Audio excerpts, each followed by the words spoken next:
This is the Build a Vibrant Culture podcast, your source for the strategies, systems, and smarts you need to turn possibility into purpose. Every week we dive into dynamic conversations as our host, Nicole Greer, interviews leadership and business experts. They're here to shed light on practical solutions to the challenges of personal and professional development. Now, here's your host, a professional speaker, coach, and consultant, Nicole Greer.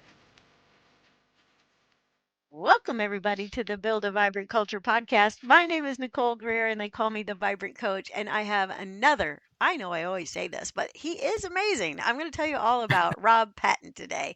So here's his bio. He is soaring through the skies as a professional pilot and occasionally landing jokes with his comedic comments and videos. Gemini and Virgo tendencies, he wrote the plane that probably could. Okay, probably, Prolly, right? So I love that. And co-founded Highbrow Safety Werks, advocating for psychological safety because every flight deserves a good laugh. So, Rob, I'm so glad you're here because you're doing something so cool, building vibrant cultures with humor inside of them. I'm so glad you're here.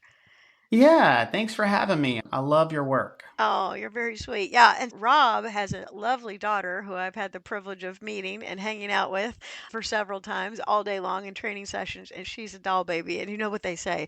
Oh, I met her daddy. That's where she gets it from.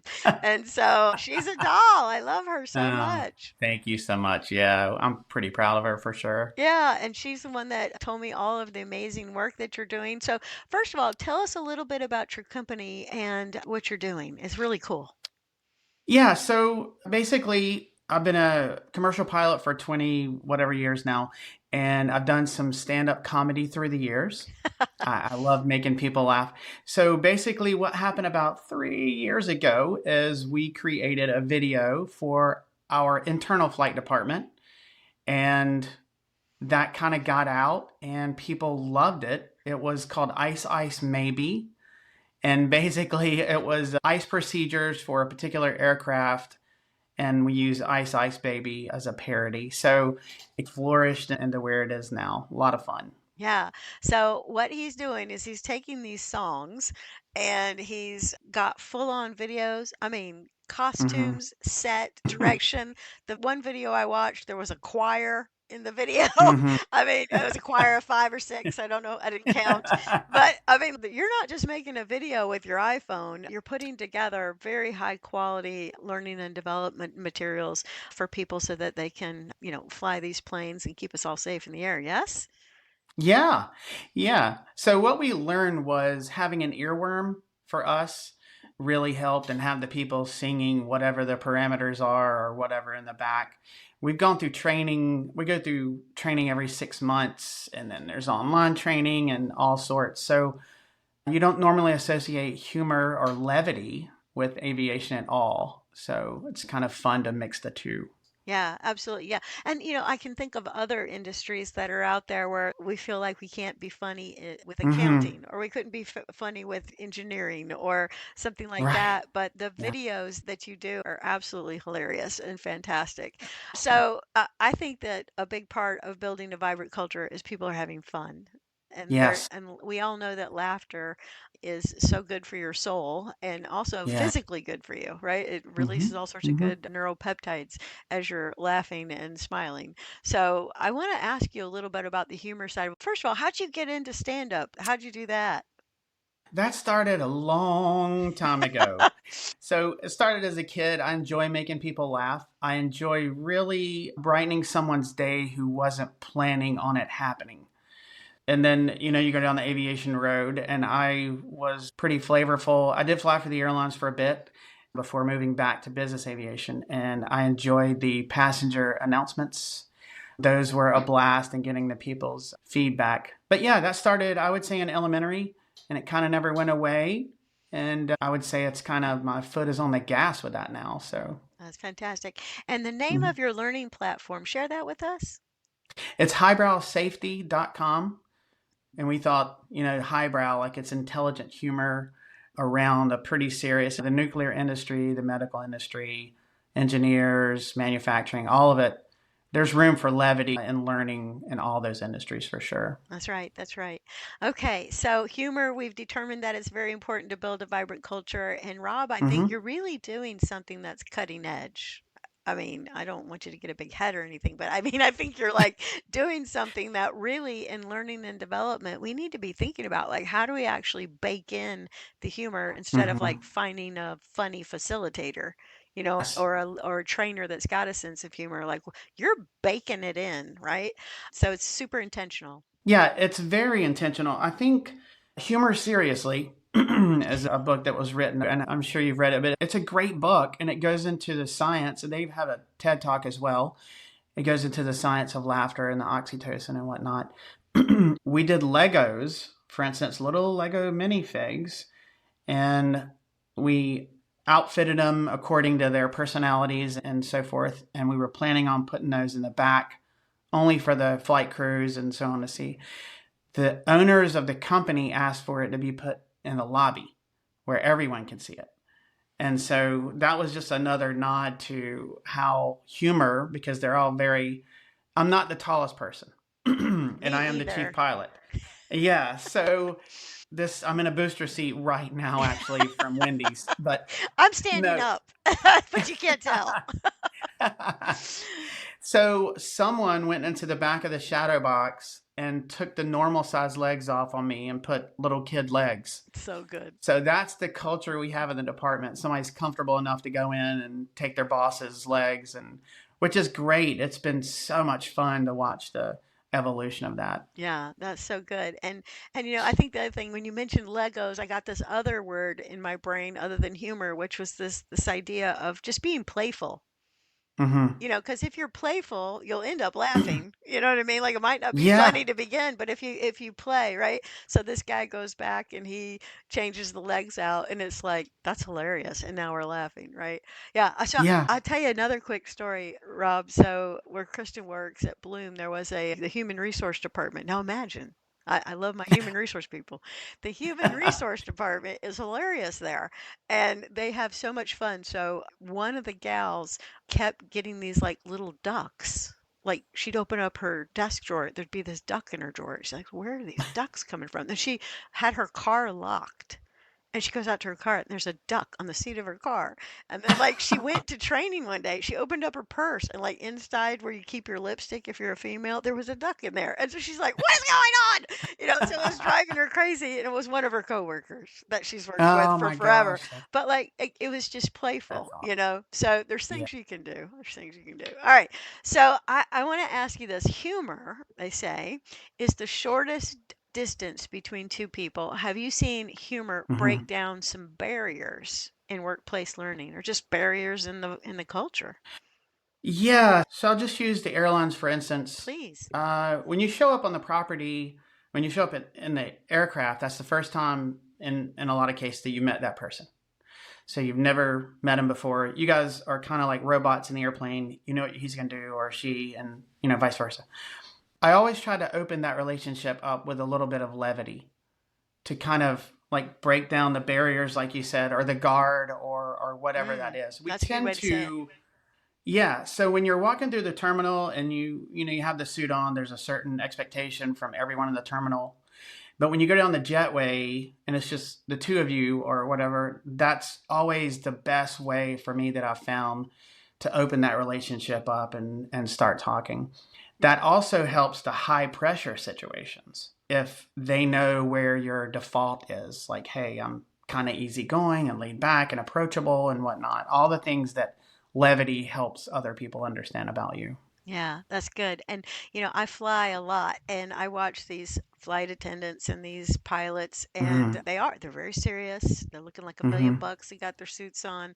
Mm-hmm. But oftentimes I'm lucky enough to sit towards the front of the plane and the ones that are enjoying it make me Mm-hmm. enjoy it. Right, Yeah. right. But Yeah. but the ones that don't have a sense of humor, who are just like, please fasten your seatbelt, put away your tray Mm-hmm. table. I'm like, Mm-hmm. oh, this is gonna be a bad flight. Because if you can just put that good energy out there, it just lifts the whole thing. We're gonna have a better flight, right? People are gonna do good. Yeah. Yeah, It's very contagious. I And agree. if you're having a 4-day trip with the same crew, That's like 6 or 8 people that you're with the whole time. And if you have that demeanor, you just, to your point, you can lift the whole spirit of the crew. And that 4 day turns into like something that's a lot of fun when it could be arduous, you know? Absolutely. And even if you're not flying around, 4 days in retail together, 4 days in the restaurant Yeah. together, it doesn't matter. Yeah. Yeah, Doesn't matter. it's so Hmm. good. All right. So what's a moment when using humor in a training session completely shifted the energy or opened people up? Sometimes I go into trainings, Rob, and I got people like this. Oh. Got their arms crossed if you're listening. Got my arms crossed and a bad look on my face. Yeah. How does humor switch all that?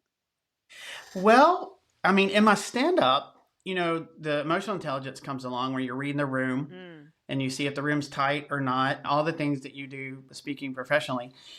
Last November, I had a room full of pilots, and we aren't known for being the most, loose and laid back folks. Mm-mm.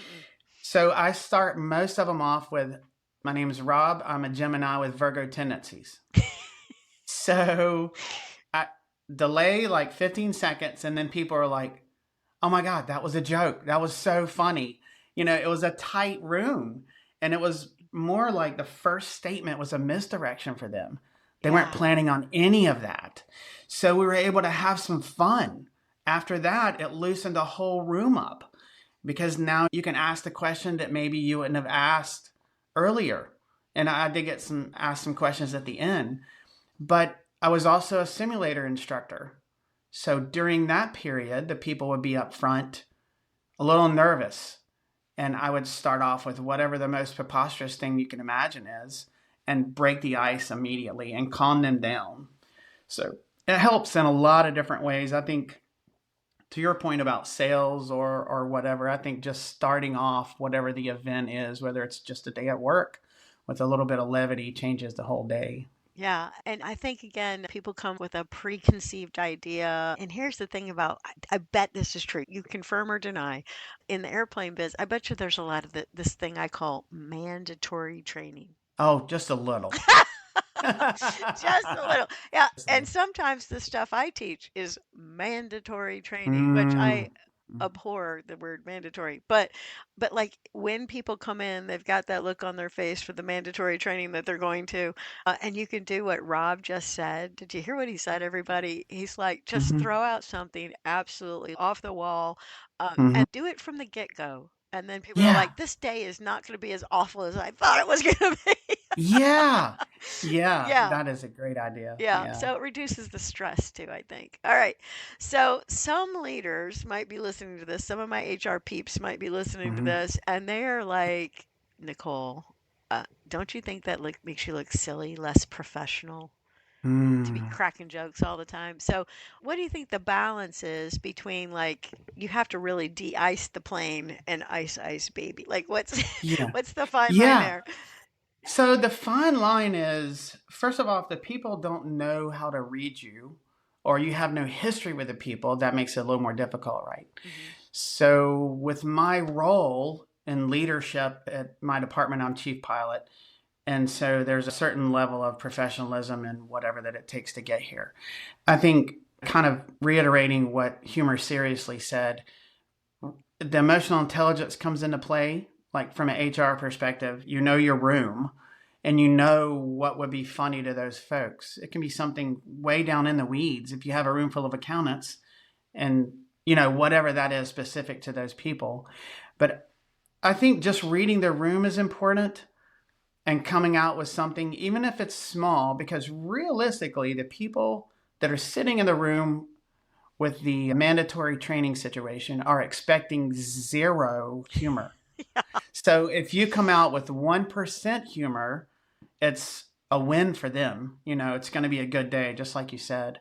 I think reading the room is important, though. Yeah, I love the topic of emotional intelligence. So let's go down that bunny trail since you brought it up for everybody listening. Okay. Yeah, Daniel Goleman, I think it was 2012. Don't quote me, everybody. Somebody correct me. Put it in the notes.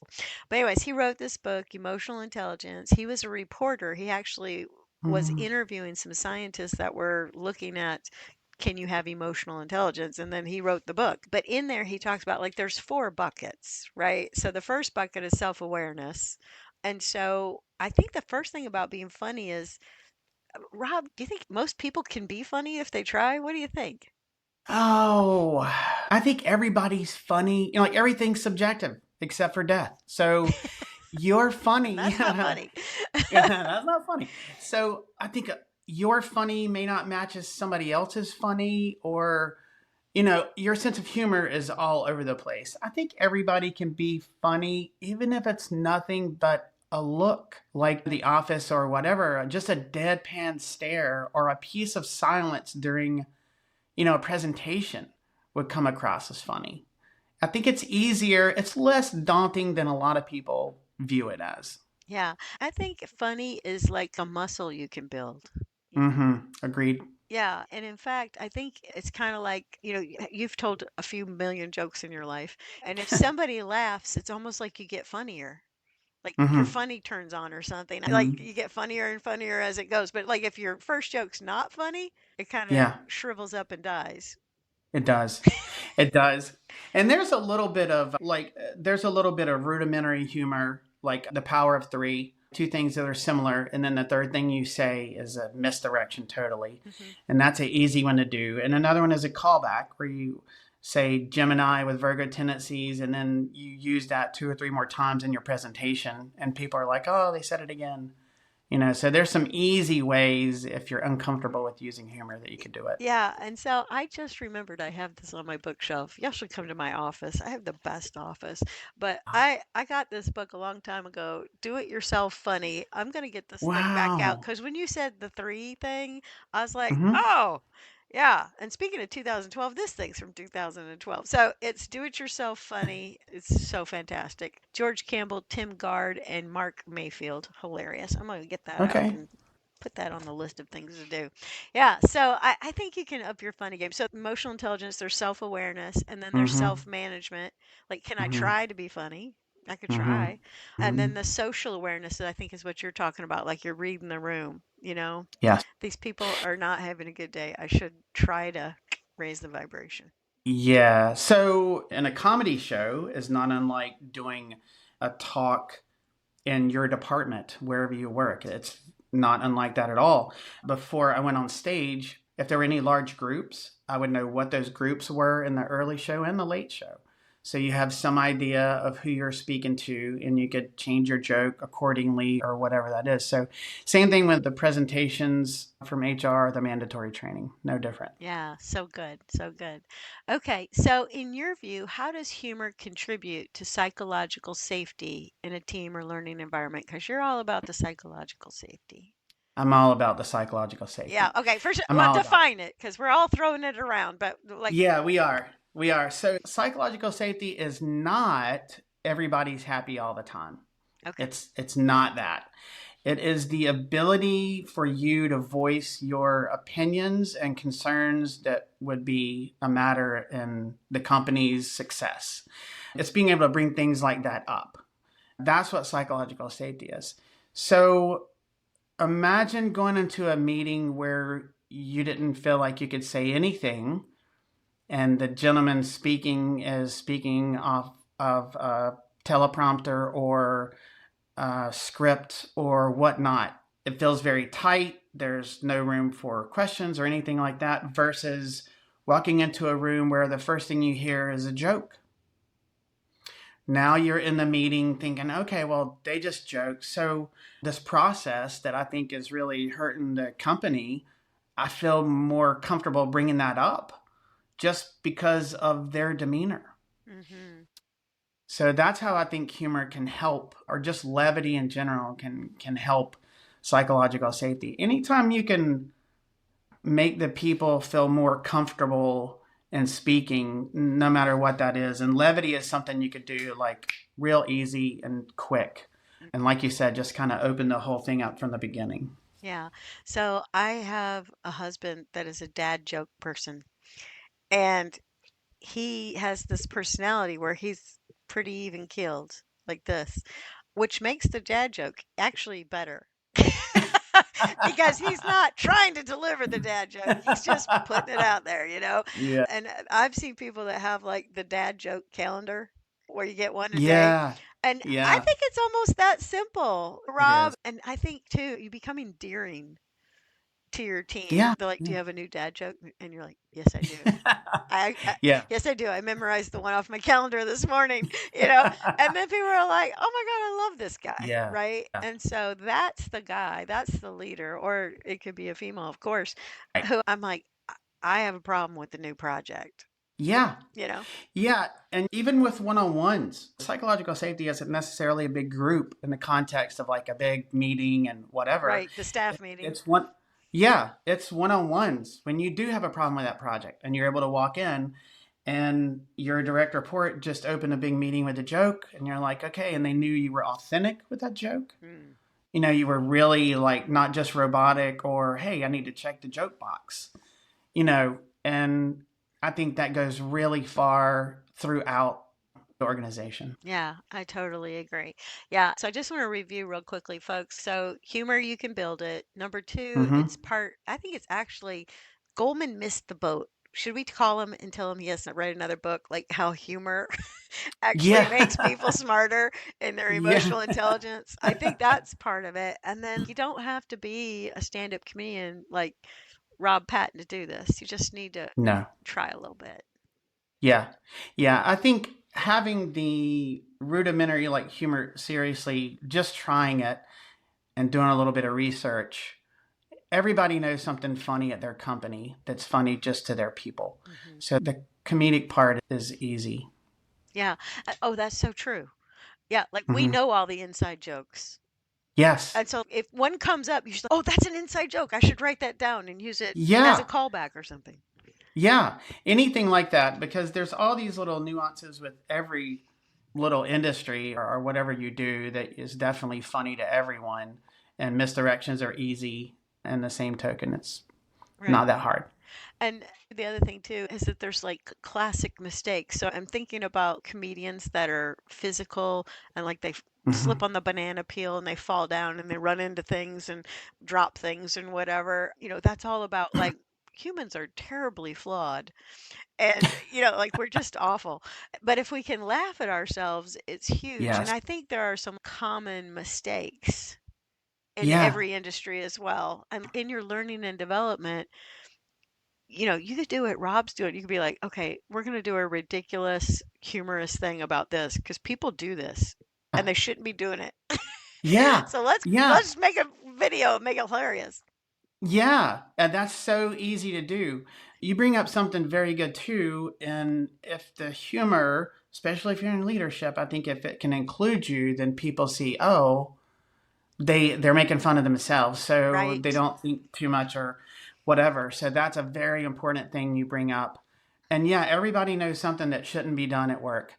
It could be the break room.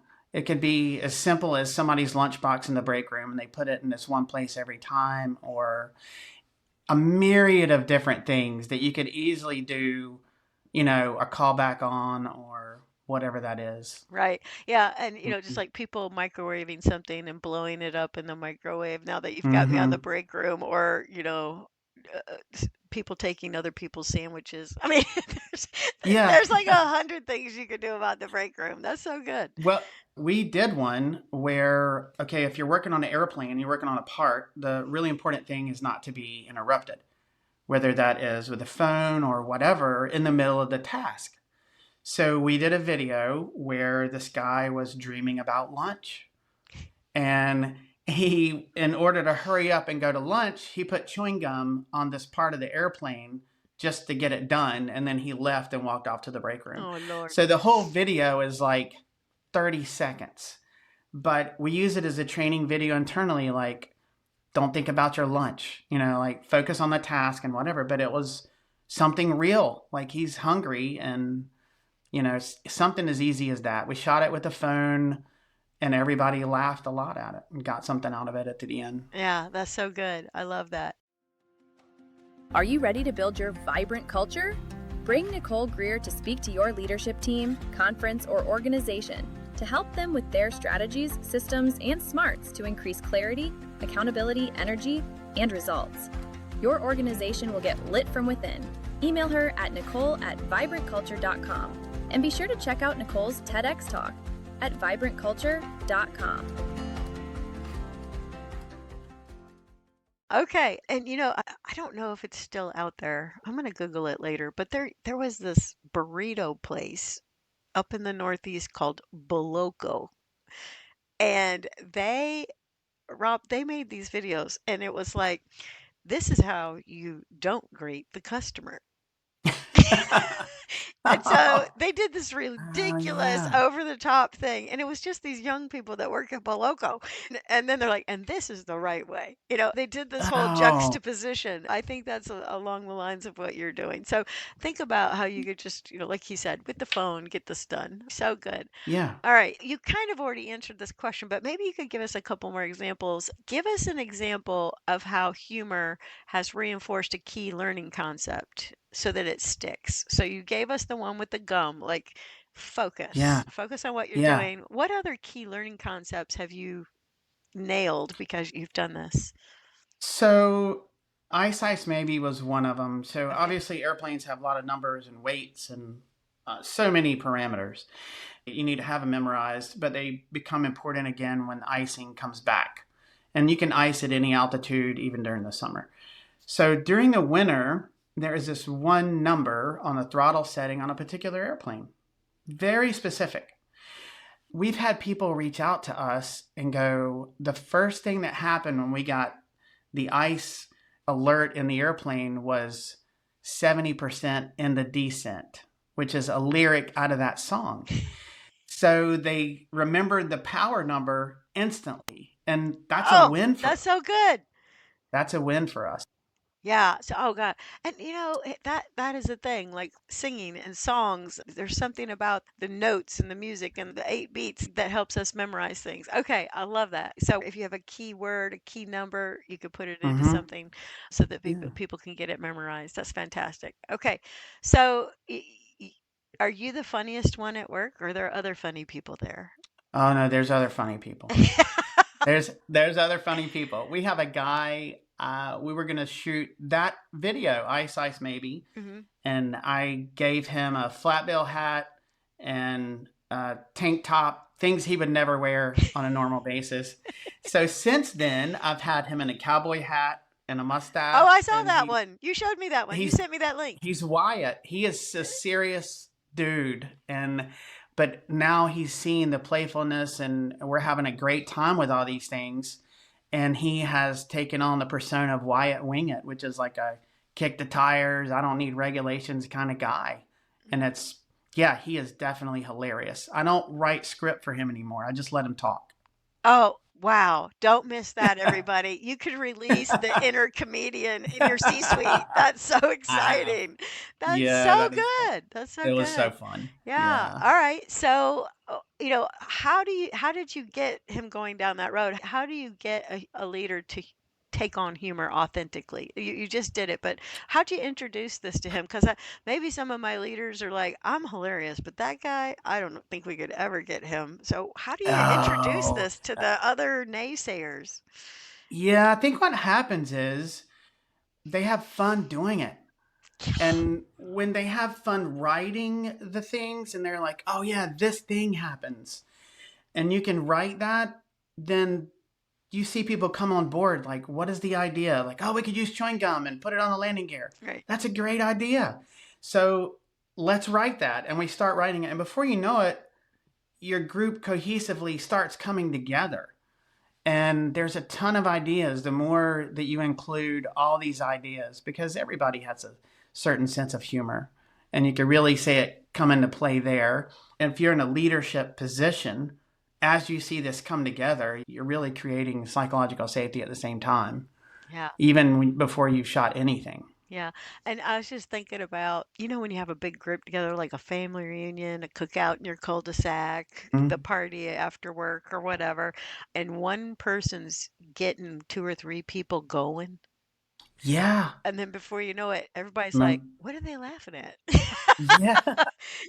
Yes, that is true. It's contagious. It really is contagious to hear the nicknames, things like that. We have all the lockers in the aviation department have people's nicknames that we've given them. You can't have your own. You have to be given a nickname. Oh, and that's probably like And an honor, right? it is, well, sometimes you do something Not maybe not silly at first. and you get a nickname, and it may not be what you want, but you did something to get the nickname. So that also adds to the levity in the department for Yeah, sure. yeah. And when you're saying that, like we're giving it to you and your ego might pop up and be like, "Hey," Yeah. but that's what we need. We need to slay these egos.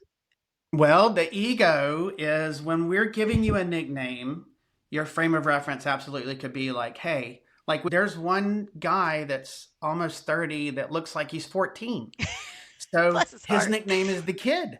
And he will never not have that nickname. He looks 12. So when we get off the airplane, people are like, oh my God, where's his permission slip? Because he should be in ninth grade. That's right. So Does the flight attendant know he's here by himself? yeah. Can he see over the dash? Because, with both of us fly, we're both 5 foot. So you can't see either one of us when we pull up. Oh no. So anyway, it's really a term of endearment that we've gotten behind you and like, hey, we've given you this nickname. Now you have a plaque on your locker that has your nickname. And yeah, so it's a frame of reference thing. Yeah, you could get your ego in the way, but kind of like the radical candor thing, like the reason we're doing this is because we care about you personally at this point. And Uh-huh. that's how you ended up with a nickname and a crazy looking minifig. Yeah, that's so good. Okay, so you just threw Mm-hmm. out this little thing called radical candor. So for everybody listening, let's just go there for a hot second. So there's a we got to explain all these things because here's the thing. I say this almost on every podcast. Leaders Mm-hmm. read. If you want to be good at your work, you need to read stuff. So anyway, there's this book called Radical Candor. It's by Kim Scott, and she has this Mm-hmm. super simple y-axis, x, that's hard to Mm-hmm. say, x-axis Mm-hmm. model about, you have to be candorous with people. So but to be candorous, it doesn't mean to be ugly. It means that you're going Mm-hmm. to care deeply. You're going to care enough to say Mm-hmm. something, but you're going to challenge people directly. So Yeah. it's a really beautiful model. So go watch a video on YouTube. Just put Kim Scott and several things will Yeah. pop up. It's when people understand that. I mean, if you could get your whole organization to read that, it would be phenomenal. Yes. Because whenever a comment is made, it's coming from that place. Like having 360 reviews or Clifton's True, whatever it is, all the things, and especially one-on-ones. Like I've had to do this recently. Very hard conversation. Start off with, I care about you and I want you to succeed, Yeah. which is why I'm saying this. And there's care behind it. But once you do that enough and the organization's bought into that, you don't even have to say that anymore That's right. because it comes out. That's right. And that's the emotional intelligence. So Yeah. I don't think we mentioned the fourth bucket. So there's self-awareness, Mm-hmm. self-management, social awareness, and Mm-hmm. then there's relationship management. Mm-hmm. You do something consistently enough with your team, exercise humor, Mm-hmm. train them, because don't miss that, everybody, too, because we are talking about being very serious about training. You may not be putting planes in the air. You may just be serving food or creating a product in manufacturing, but like it's the safety thing is super duper important. So we have to train, train, train, train, and then bring the emotional intelligence and the radical candor. Aren't you Yeah. glad And Rob's and here, everybody? and I think, some of the meetings I've had, it's like, where I'm at statistically, which, who really knows, but I've said I've got 8,700 days back to your read remark. Hmm. I've got 8,700 days left statistically, whatever on that. So how am I going to spend that time? And why would you not spend it, even if you're not in a leadership position? If you're listening Oh, to this podcast, why would you not put on Madonna's? She wrote several good songs, and I'm not knocking her. You could listen to that on the way to work too. I Vogue, just aged Vogue, Vogue. myself. Oh, sorry. Yeah. But there's also a 20 or 30-minute podcast like the one you're listening to.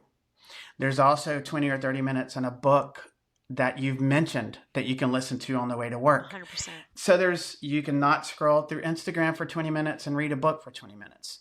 There's so much to learn, and all this I've had a lot of people say it didn't just affect me at work. Like, we're reading this book as a group, Radical Candor as a group. It's helped my marriage. Yeah, It yeah, helps yeah. all facets of your life. So why would you not want to do that with your days left? Mm. So good. All right. That was a good sermonette. I loved it. All right. Yeah. So listen to Pastor Rob right now, everybody. That was good. Okay. All right. So radical candor is like the edge. Mhm. And then there's a whole nother thing, crucial conversations. Have you heard of that one? There's another book for everybody, Crucial I have not Conversations. heard that one. Well, No. I feel like you don't need to have too many crucial conversations if you're using emotional intelligence, radical candor, and Mhm. you're being funny. You probably won't even Right. need that. You'll have that psychological safety. Mhm. But crucial conversations is about like, I've got a problem with you. Hmm. And so I got to tell you, you're a problem, So how can you bring humor? Can you bring humor into that very serious conversation? Like if you don't get it together and get here on time, you're not going to be Yeah. here anymore, kind of thing. Yeah, I think you can. This is, and I go back to pointing at yourself. So before you fly big planes, you have to teach other people, which I think is brilliant. Hmm. You get in the plane, they've never been in a plane. So it's very terrifying. And you have to be able to break stuff down into small bite-sized things. You can't wait around, you can't beat around the bush. They're trying to kill you and they don't know it. So there ends up being a lot of those conversations after you get out of the little plane. You're like, hey, you know, I did that too, or whatever the thing is. I think the relatability and showing yourself being fallible in those moments helps those conversations. Like pointing out, because really what you could hear, you go back to the ego, Yeah. you could hear like, I'm wrong, I'm bad, all the things when somebody starts having one of those difficult conversations.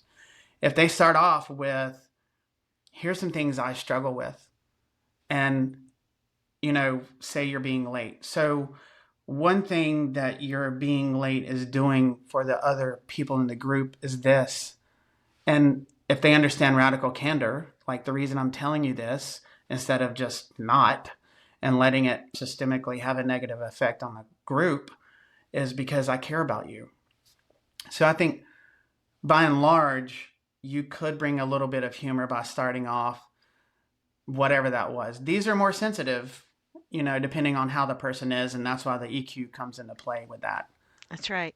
Yeah, and anytime I've ever had to have the quote unquote crucial conversation, I was serious in those moments, but at the Mm-hmm. end, I tried to use the communication skills to leave them up instead of leaving them crashed, because you Yeah, can crash some people when you're like, listen, yeah, this is really serious. You got to knock this off. You don't talk like that. We all know that, but this has yeah, got to stop. yeah, But then to be able to still turn on your smile, still talk about like, this is just one day in 365. Let's yeah, make tomorrow really good and then make a joke about tomorrow. yeah. If you're able to make that conversation in a pleasant one, Yeah. then chances are that person is going to come back to you when they have whatever that issue is. If you could turn it into something pleasant before the end. Yeah, I agree. I agree. Okay.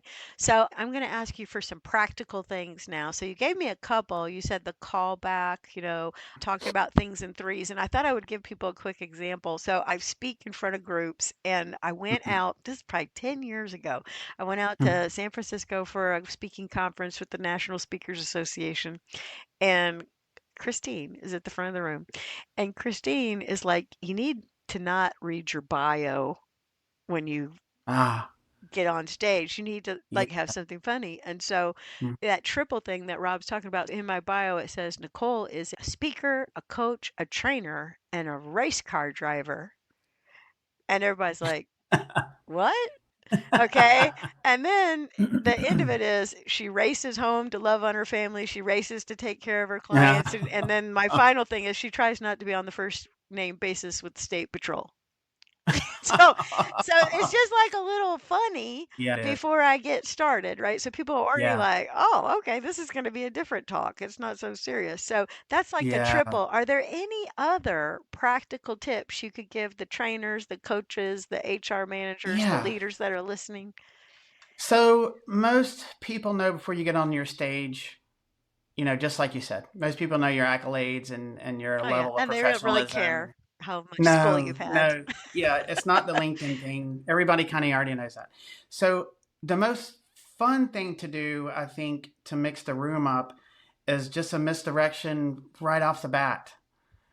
That will loosen a room or you will lose it totally. But in general, if you start off with whatever your name is and then the 3 thing is very easy. Like an accountant, I'm a speaker, and a dog walker or whatever, just something super abstract. The 3rd thing is super abstract. And then the next sentence, back up the dog walker with something even more abstract. And Okay, then, layer it. Okay, good. yeah. So now everybody's laughing and they're loosened up because when you loosen them up, I mean, there's science to back all the levity training up. Oh, I I bet. mean, there's science backed stuff in Humor Seriously, that book. So I think just a misdirection in the beginning, and the 3 is the 3rd misdirection, and then back that sentence up with a short follow-up sentence, and then you're good. And if the more specific, the better. Like, I'm not a dog walker. A dog walker's funny, but a Pekingese, name some super abstract form of dog, and Bruno, named Bruno or something. it's even funnier. Yeah. Yeah. So the more specific you could put, and in that case, you're speaking to a general public. If you speak to, the room is full of accountants, make the 3rd point something that you should never do as an accountant. Right, right. Yeah, like embezzling. Yeah. Yeah. Yeah. I have a Series 7, a Series 63, and 3 Embez embezzlement accounts against me. Yeah. Right. Yeah, that's Yeah. perfect. That's perfect. Yeah. Yeah. Okay. Yeah. And there's that. And then I just thought of one I heard recently. I haven't done it yet, but I'm gonna try to do it. So you know what this is, but I didn't even know what this was. I'm gonna show my naivete. I didn't know what a doppelganger was. Oh, really? I was like, a doppel what? And so, for those of you who might not know, maybe all of y'all know, Mhm. but I didn't know. But this gentleman's like, oh yeah, you get pictures of the people who are going to be in the meeting, and then go on the YouTube or on the search engine and look for doppelganger. You can upload their picture, and it'll give somebody that looks just like them. And it could be like a celebrity, it could be whoever. Mhm. Mhm. Now, be careful. He said, be careful because, like, Google who that person is. Make sure you know that they're not a Oh. bad person. Make sure they're good. And I think that that would be so fun and just would raise the vibration if we had these. Yeah. Yeah, if you had that. So there's all sorts of things you can do. And I know many of you are probably going, Nicole, do I have time for that? And I'm thinking, you got to make time. Yeah, you have to make time. If you're doing a slideshow and you don't have a little bit of funny, like the Aristotle project that Google did, I do a presentation on Project Aristotle. Oh, teach And so me. I went on Chat GPT and I got Aristotle. And he's holding Air Jordans, a mask, and a lemon. And all those are associated with the points of psychological safety that I teach. Oh my gosh, that's so great. Okay, so Yeah. that's my last question. Looking ahead, how do you see humor evolving? So look, he's using ChatGPT to help him be funny. Yeah. So we also can take somebody talking about a real event and turn them with AI into Orville Wright.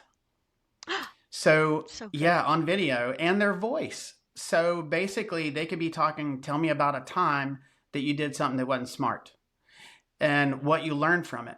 So now they're sitting there talking as Orville Wright and what he did, and it's hilarious. I was with my So, brother and we decided yeah, to. he started it. Yeah. Yeah. So the AI is really going to help the humor, those folks that have a problem with creating humor or anything like that. Literally, if you just, the picture of Aristotle with Jordans on in that presentation was really easy to do and it was a hit. Yeah, that's so good. That's so good.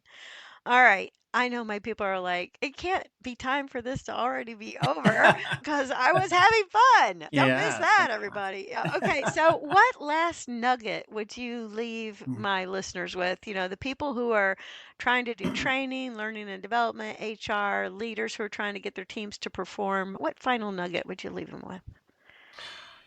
I go back to what you said. I'm going to take the words out of your mouth. Okay. Learn. There's so many resources. Like when I was growing up, I'm aging myself, all we had was 5 encyclopedias. And that was it. All of the knowledge came from the little encyclopedia kit from whatever. Right. Now we have so many books. There's so many resources out there to be better at what you do. And I would say with a focus on psychology, what you teach, all the things that you preach, I would just say there's no reason not to do that as it filters through all of your life. So good. All right. This is my brother from another mother who loves to learn, who's a lifelong learner like Nicole Greer, Robb Patton. Yeah. If we want to get a hold of you, we want to know more about Safety Works, how do we get a hold of you?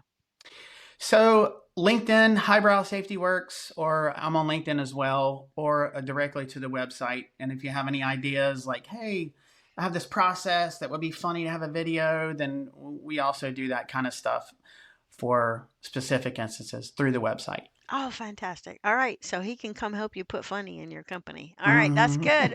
All right, everybody. It's the end of the show. Go down. You know the routine. Go down right now and just hit the like button. It takes just one hot second. Do a girl a favor. And then would you leave a little love note? We love Robb. He's funny. Whatever you want to put on there would be fantastic. Helps us with the ratings and everything. So if you love the Vibrant Culture podcast, show us some love. And Robb, I'm so grateful to you. Thanks for being on the show. Thank you so much for having me, Nicole. Thank you for joining us on this episode of the Build a Vibrant Culture podcast. If you found value in today's episode, please take a moment to leave us a review on your favorite podcast platform. Your feedback helps us improve and reach more like-minded listeners. Remember, the journey to building a vibrant culture never stops. Stay inspired, keep nurturing your vibrant culture, and we can't wait to reconnect with you on the next exciting episode of the Build a Vibrant Culture podcast.